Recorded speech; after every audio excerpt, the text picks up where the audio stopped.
I'm just a single parent, getting a little bit longer in age, and I realized that there's something that I needed to do. There's some things that need to be done. And so I answered the call. Um, my background is in customer service, which means I deal with people all the time. Actually, I like dealing with people. It's kind of fun meeting new people all the time. Um, even when even when they're not so happy to be met. I seem to have a knack at de-escalation. I just love them through it. I just smile through it, and usually I can de-escalate almost any situation. So I brought that into my nonprofit. People need help. What made me decide to do this? Well, I haven't. First of all, Count It All Joy is a faith-based nonprofit, and I haven't been a Christian my whole life. As a matter of fact, I came to Christ in my 30s. And right after I came to Christ, I had something, I don't know, a vision. I don't know what it was called, but the Lord told me that this needed to be done. My mission statement comes from Matthew, the 25th chapter.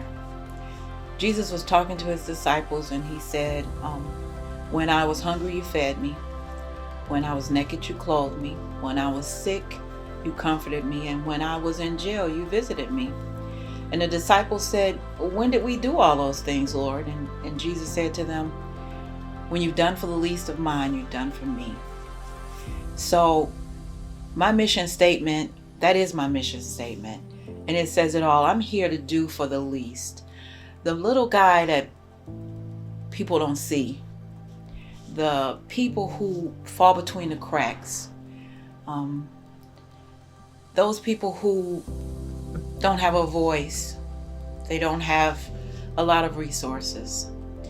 Count It All Joy is there to not only help them, but to look for them. But so far we've done some jail outreach, and we've done some visiting of cancer centers and dialysis centers to provide blessing bags to those people in those situations. So we're just getting started.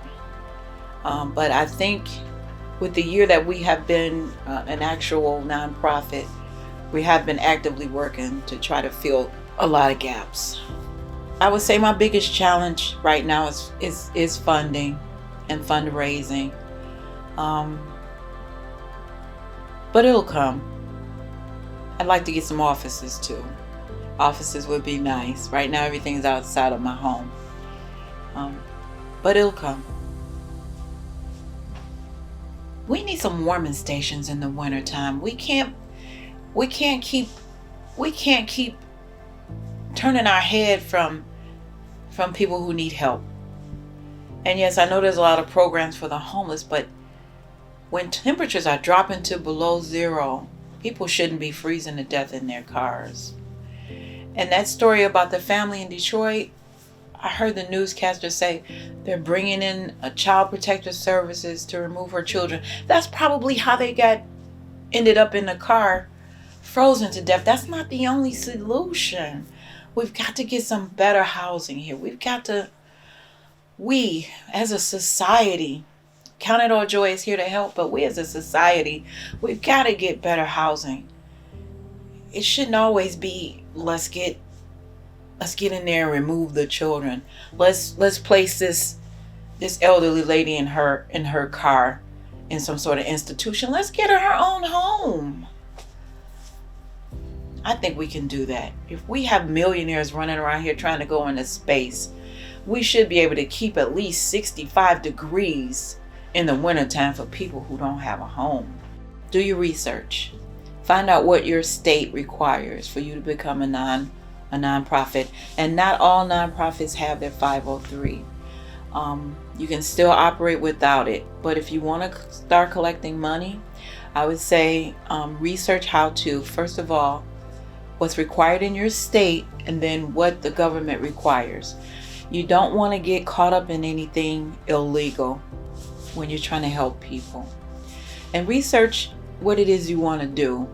I didn't have to do as much research because Count It All Joy was just kind of downloaded into me, and I'm just doing what the Lord tells me. But I would say to someone else, find out what your market is, find out who your target audience is, and stay focused on that.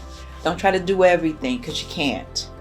You can't. It's better to be good at one thing than to try to dibble and dabble in everything. Find out who you're there to help, what it is you need to do, what it is you want to do, what it is you purpose to do, and stay focused. Do your research and stay focused.